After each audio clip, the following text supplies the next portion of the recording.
Hello, everybody. I'm Brian Davis. Today, it's an interview with Chuck and Danny, the hosts of The Crypto Show. And for a little added commentary, Lynn Albrecht sat in as well. That interview is coming up right now.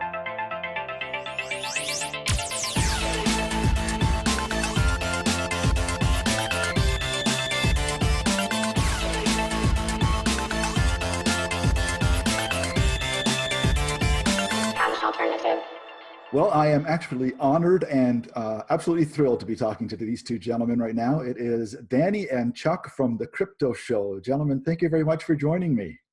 Hey, You're very thanks welcome. for having me. I'm so glad to be here. Well, let's talk a little bit, first of all, about what you do. What is The Crypto Show? How did it come about? And how did you get to this point? Well, I guess the longest running terrestrial radio show about cryptocurrencies. It was started out of the Texas Bitcoin conference that was being planned in 2013. And we went on air in February of 2014. So we've been on air for 5 years. Yeah, there's been a lot of evolution since then. The Crypto Show was something that I came across when I was getting into Bitcoin in mid to late 2015. And it quickly became a staple of my media consumption diet, along with Amanda B. Johnson, Dash Decentral, and a lot of the Let's Talk Bitcoin network, Tatiana, especially Andreas Antonopoulos, anything that he was on, and a number of others in the space. So yeah, the Crypto Show was just part of that diet. And actually, one of our first guests is sitting in studio with me as well, which is Lynn Albrecht is sitting here with us. So we just finished up doing some recording.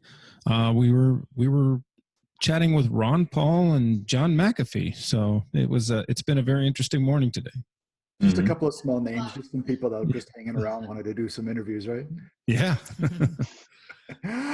How has the show progressed from what you started as to what it is now? Has it really changed a lot, or are you still trying to stay to the same kind of formula and concept? It's changed a little. I think it was a little, in the beginning, it was a little bolder with the word anarchy and things like that. Although, we still kind of believe in that voluntaristic view. We don't really push that strongly because the networks that we're on now is Bloomberg Radio, and we don't want to scare people away from these ideas. So we try to tone that down. We don't really get away from that or anything, but I do sometimes edit out things that I think that crowd might be afraid to hear. Well, anarchy has a very bad name, a connotation for a lot of people, violence and chaos and all that. Yeah, absolutely. And I think a big part of that is how the government has redefined the term, which they do with a lot of different words. But in terms of the evolution of the show, I joined Danny June of 2018. Is that right, Mm-hmm. Danny? Yeah. And I think that the former main host was Harlan at that time, right? Chris Neville. Chris. Yeah. Okay. And Harlan was on maybe before that, right? Yeah. Harlan is the creator. Right. So yeah, I mean, there's been some evolution of guests, but I think Danny's been he's been the anchor of the whole thing, and he's really been, I think, responsible for keeping it going. He manages all of the guest connections, the scheduling, the radio show broadcasts itself. He deals with media networks, all that kind of stuff. I just have the privilege of showing up and engaging with interesting people and just bringing to the table my personal knowledge and experience, and at the same time developing relationships with wonderful people. It's been a privilege. From Hawaii, we might ask. Right. Now Pretty good, Chuck. Mm-hmm. Yeah. Well, and because it was I was in radio back in college, and I used to have a show from midnight to 3 a.m. And the idea of getting back into radio or broadcast media was really exciting and appealing to me. So I don't really get paid to do this per se. Like, I don't get an hourly salary for this, and we try to do marketing and we share some of the marketing money, but it's really just a passion for me. I don't Like, I don't do this for the money, for sure. Right, Interesting you say that it's a passion for you. Then it sort of comes through for both of you. You've got the knowledge, but it's also the passion for what cryptocurrency is all about, and trying to get the message out there to the people that are watching and listening in. Yeah, I think that's important too. It's kind of what we do is, since we have this Bloomberg network, we're reaching people who don't know anything about cryptocurrency. So what is the best way for us to reach them and pique their interest rather than scare them away? And so we try to find like the most interesting projects and stuff that are in the crypto space, and get 11-minute segments on each show. We generally have like 4 different people on each show. Sometimes if they're very interesting, we'll get half the show or the whole show even with them. But generally, we just try to share a lot of interesting projects so that people can conceptualize things like, wow, I can put my real estate on the blockchain. I can share music on the blockchain. All of these new ideas that are not really rooted yet, but people are working on them. You're like with Factum and all these. There's a lot of care that I think Danny takes in what does get presented to the audiences, because not only is the crypto show brand at stake, but I think Danny really cares for the audience. He doesn't want to lead them astray with projects that might be risky projects. So we'll turn down certain appearances. Yeah, we get ICOs are coming out of the woodworks constantly trying to get on, and there's only been a couple that we've actually had on. And kind of what we do focus on as well is we'll get a good guest on, and we'll try to lead the conversation back to Dash so that we can compare it in some way or another. Now, sometimes if we're talking to a Bitcoin maximalist or something like that, we're not going to lead them back into Dash, because we're not here to argue with people. We're just trying to here to share the idea. And with the whole Venezuela thing, the Dash is doing right now, we've got some stuff coming up with that, where we're going to have Eugenia from Dash Caracas or Dash Venezuela record some ads in Spanish, and we have sister stations that is in Miami that are in Spanish. And apparently Miami and Houston are the 2 biggest concentrations of Venezuelans in the United States. So these will be kind of a Venezuelan dialect Spanish targeted at Venezuelans to learn about Dash, because Dash Venezuela and Dash Merchant, they're doing a great job in getting merchants on board. But there's not enough Dash to go around for people to spend at these merchants. So we hope to make a small dent in that by running ads in the in the Latin American community, and get them to send money home, so that more money will get into the economy. Right. And that kind of speaks to the evolution of the show, I think, where I think what I'm seeing from kind of a macro perspective is the crypto show, as much as it was a staple for me, I think it is kind of a cornerstone in the crypto space generally, to kind of, it's one area of pulse that where we have a responsibility to kind of, speak about what's happening in this world that we believe are the most important things that are happening. Adoption is a really big part of that.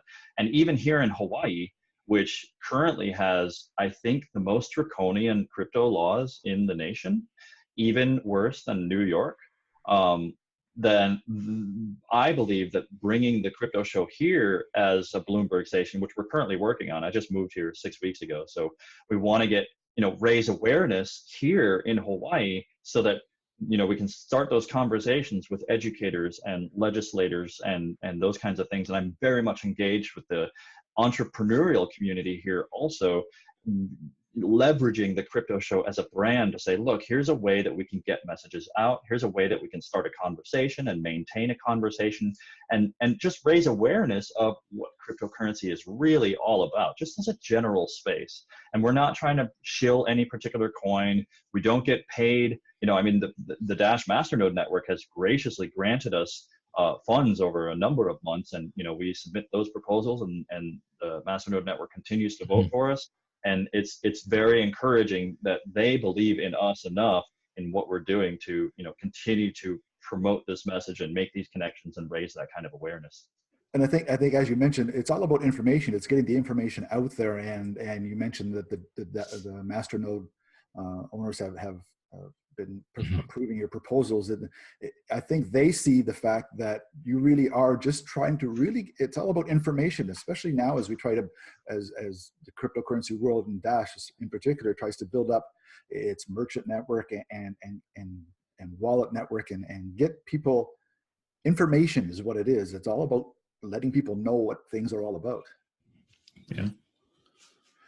Now let's talk about guests. You said Lynn was one of your first guests ever on the show, and but let's talk about any specific guests that either one of you remember that really blew you away with how much knowledge they had, the kind of information they gave on the show, and just at the end of it, you were like, wow, that was amazing. Who's the one that sticks out to both of your minds?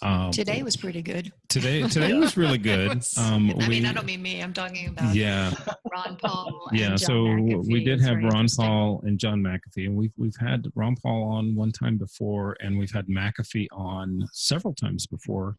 And he actually came on this show before he was into cryptocurrency. He was running as an independent in something called the Cyber Party. And then he switched to libertarian. And we were telling him, hey, man, you got to take crypto in your campaign and everything. He goes, oh, yeah, I know. I'll get to that. I have a friend named Brock Pierce, and he'll tell me about it.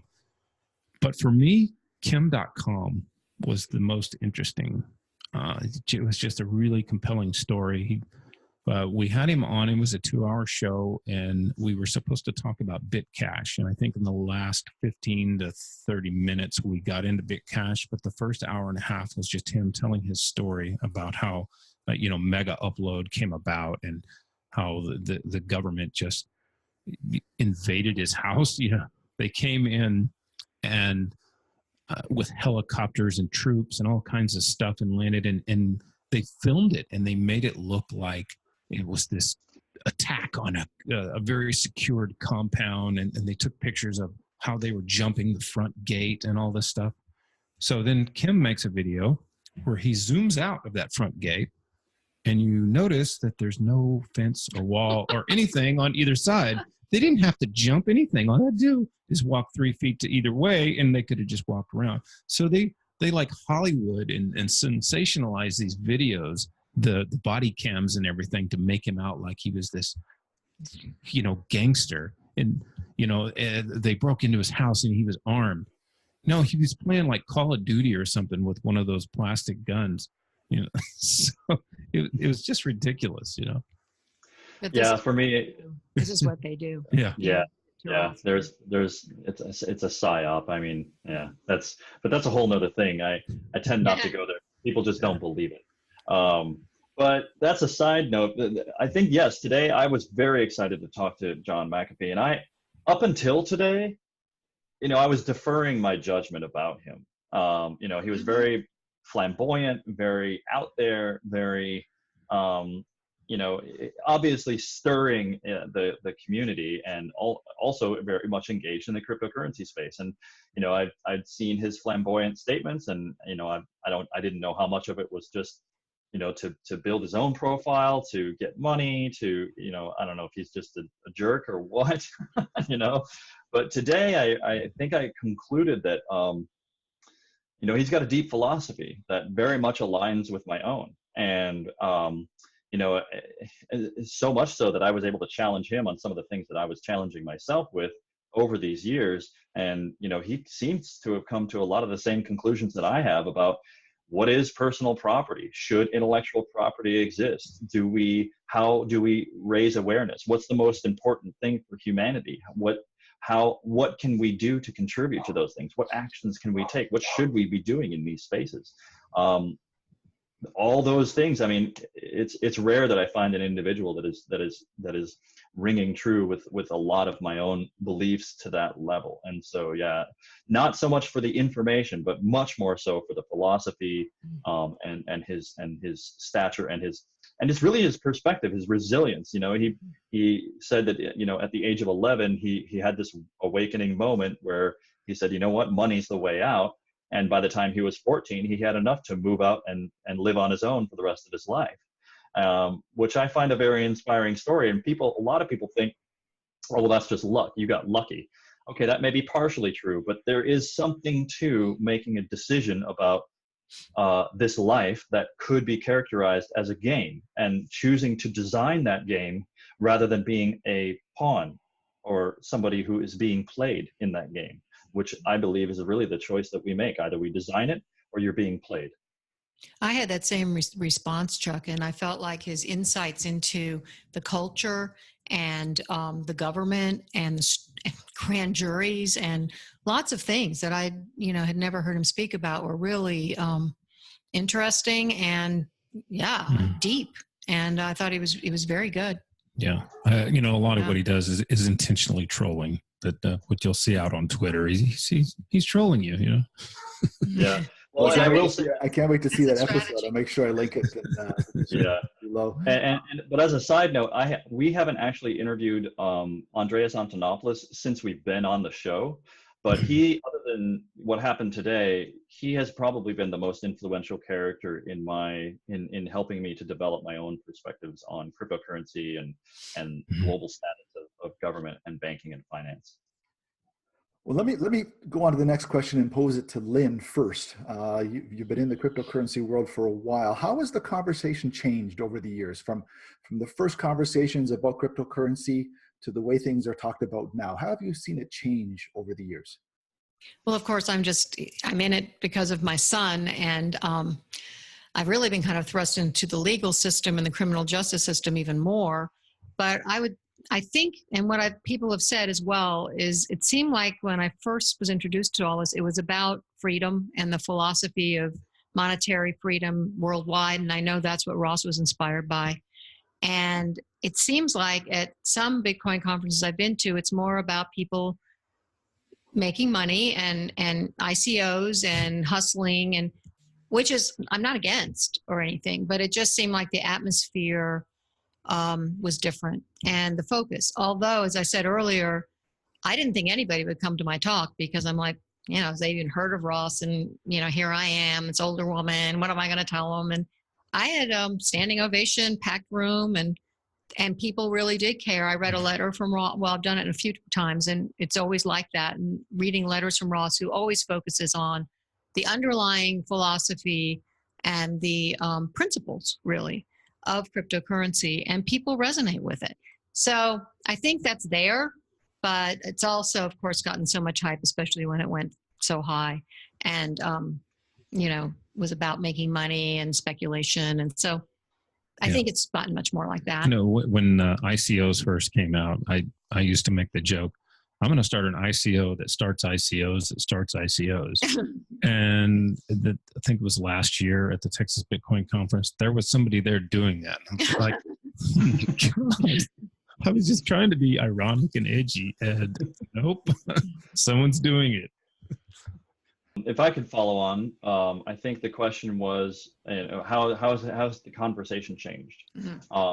And I'll say, there's a big gap for me, because the first time that I heard about Bitcoin, I had just heard it ancillarily that it was 10 cents. And I didn't know what it was at the time, but I thought to myself, well, if I put $100 into it, I would have, 1,000 Bitcoin or whatever, right? And that would be amazing if I could figure out how to buy it. I probably spent an hour and a half trying to figure out how to buy it when it was around 10 cents, and gave up because I was very busy and very distracted. I was a father, a full-time employee, working a side gig. I didn't have a whole lot of time to put into it. And fast forward 5 years later, I had developed this idea that I was presenting at an activist group. And I was sharing with the activist group the idea and practicing it on paper with them to kind of prove it to myself and demonstrate the value to the group. And I said to the audience, I said, look, the problem that I'm having with this next step of this particular application is I need a database that cannot be changed. And I'd been working on this idea for a number of years, and I knew that this was something that I needed. And somebody in the audience said, well, have you looked at Bitcoin? And I was like, no, but if it solves my problem, I will definitely look into it. And I read the Bitcoin white paper that night and bought my first 2 Bitcoin the next day for $250 a piece. And that was the beginning. Because I realized, this is the exit strategy for humanity. And so I was all in. As soon as I realized what it was, I was all in. And so what I've seen is, and since then, every January, well, with this month excluded, I could start. I've asked 100 people around me whether they've heard of Bitcoin and whether or not they've done a transaction, if they have heard of Bitcoin. And those numbers are continuously rising on the heard of it side, but they're still very small on the done a transaction side. And I'm guessing, based on my personal anecdotal evidence and whatever I can gather from the world, that we're still very early, 1 to 2%. And I always compare it to what's happening, or what happened for me in the early days of the internet. When I was running a BBS in 1992, 1994, a BBS is a bulletin board system. It's basically what the internet was before the internet existed. I had a computer hooked up to a modem, hooked up to a separate phone line. And you should have heard the conversation when I talked to my parents about getting a separate phone line at the age of 15, not so I could talk to girls, but so that my computer could talk to other computers. And they just didn't believe it. and when I realized what the internet was, I said, oh, you guys need to invest in FedEx and UPS because everything's going to be shipped in the future. And now here we are, a few decades later. Everything's being shipped around. The big boxes haven't gone away, but the internet is certainly, I think just this past Thanksgiving was the first Thanksgiving where more was spent online for Christmas shopping than was spent in retail stores. Mm-hmm. That just happened, and the internet just turned 25 years old, right? So, think of the cryptocurrency industry a couple decades from now. Like that's like the internet is to now as cryptocurrency will be 20 years from now. That's kind of where I see it. I like that analogy. That's a really good analogy. I like that. Now, speaking of where cryptocurrency has been and where it's going, what's your thoughts on the past year? What was 2018 like for cryptocurrencies in general, and maybe your thoughts about Dash in particular? And then we'll ask you about what you see coming ahead. You want to take that, Danny? You start it. It was pretty rocky. It's unfortunate that it went as high as it did, and so many new people came in and sold at the top. And now we've probably lost those people until the next time it goes up and they think they can make out again, and hopefully they don't sell at the top again. Just to put it in perspective, from my perspective, which is totally anecdotal, we did a fundraiser for Ross in December of 2016 and raised enough money to pay very crucial lawyers. And Bitcoin was at 600. So when people go, oh, it's crashed, and it's like, well, I just saw it at 4,000. Like, was it yesterday? Right. And I'm like, it was $600. So I don't know. I mean, it's all relative, I guess. Yeah, for me, I have moved away from, the more time I spend in the cryptocurrency space, the less I am concerned about the fiat aspect of it. The more I start to think of like the units of account that it will be in the future. And I guess, at this point, for me, it's a foregone conclusion that at some point before I die, if I live the expected lifespan, we will see a global financial collapse. It's just something that at this point, I'm kind of quote unquote banking on. And so I've kind of exited from the fiat system. And I tell my friends and family, the people that I love very closely, with great caution, look at cryptocurrency and understand the fundamental principles, understand why it's valuable before you invest in it. Because the thing is, I do not invest in cryptocurrency. I live in it. And I've lived paycheck to paycheck most of my life. I do not invest in cryptocurrency. I just try to live in it as much as possible because that's just how I am. And you should only if you're going to invest, you should only invest what you're willing to lose. I believe this, a lot of people say this, but only invest what you're willing to lose.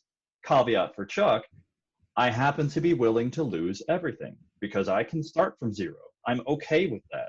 Not everybody's okay with that. Not everybody's okay with starting from scratch all over again. They would be devastated. People do horrible things to themselves when they lose a lot of money. I have actually read that losing a lot of money is more devastating than having war in your city. war in your country.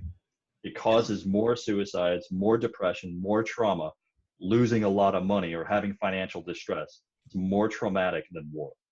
That says a lot about our mentality. It's kind of disturbing. And I think that's part of the issue too right now. I mean, you've got people that look at cryptocurrency strictly as an investment tool, and then there's others such as you, Chuck, that understand this is the currency of the future. Like how difficult is it to try and get those two sides basically to meet in the middle, or how do you try and get that information to both sides of which way you believe it should be? Yeah, so for me, it's like, I try to just use everyday life as an example. For instance, with my landlord, if I'm wiring money for rent, I say, look, it's going to take X number of hours. If you would accept cryptocurrency, you would have it in your hands, under your control, within seconds or minutes, right? But if you want to go through the banks, and a lot of people, they get, one of the things that I've concluded as I have tried to share ideas with people, is that all value is belief. And I say this a lot. Everything that we value is ultimately tied to some belief. And it's gotten to a place where some people mock me for it, but that's what do they say? Mockery is the best form of flattery, or something like that. Imitation, anyway. Yeah. Imitate, yeah. But point being, if you believe in banks, I can't convince you, and people's identities are wrapped up in their beliefs. So if they believe that banks, if I share the idea that banks are not trustworthy, and they believe in banks, or they work at banks, or they depend on banks, I'm not going to have a good relationship with that person, because their ego is going to be threatened. And so I can't be that person. I don't want to threaten the ego. I want to talk to the person. And that's a challenging kind of line to walk. So I just try to stick with the principles of truth and freedom, and gain agreement and slow agreement before I start being anti-hierarchy, even though I'm a voluntarist. So you're saying that banks are flat earth and crypto is globe? That might be one way to look at it, if indeed the earth is a globe, which I have not personally concluded. What you just said is exactly what Ross has told me so many times about him discussing this with people.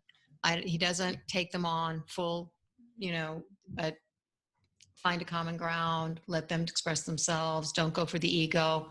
So you sound just like him. Be careful. Let's finish this off with one question for all three of you, answering one at a time, hopefully. Mm-hmm.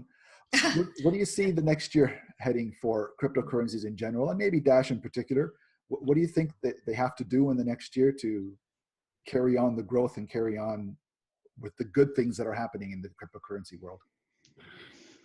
I think for Dash, we need the easy button. Evolution needs to come to fruition. We need to,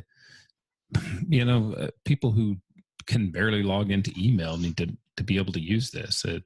Just like logging onto Facebook or whatever, it needs to be that simple so that we can reach people, in the Hispanic community or whatever community where people are not really familiar with technology. It needs to be that easy.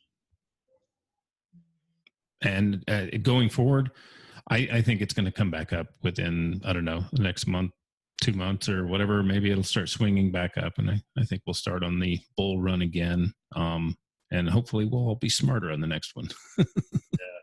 I feel like I'm in a very privileged position with this, because I did work for the Dash core team for a period of time, and I do have a picture of what's coming in the future and a deep understanding of the goals of the project, such that I am working with people in the industry now to leverage what is coming in the future. And I see amazing things happen. I see Bitcoin maximalists being blindsided by Dash in particular, because there will be a capability of data storage, a capability of financial transaction, and a capability of proof of work backed security mechanism where you can hash data, protect data, and encrypt data to the degree that no security organization has ever been able to offer, and yet it will be publicly accessible on a decentralized API. And if you're a developer, APIs are the way to go. You leverage APIs. You never want to build anything from scratch. And if you can get a highly secure,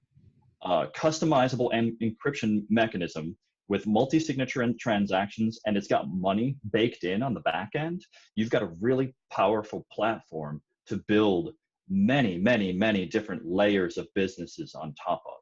And that is what I'm looking at. I'm looking at building those pillars on a very solid, concrete foundation. I see Dash as a bedrock for many different industries of the future. And we do need that easy button. And I think those easy buttons are coming, but I think we have to step beyond the money. We have to step into understanding human motivation. We have to get into what I call the fractalization of niches, where, you're sponsoring UFC fights, but also the bout is paid out in Dash, or the tickets are paid out in Dash, or the festival, when you show up, you throw your fiat into a machine and now you can spend Dash at all the festivals.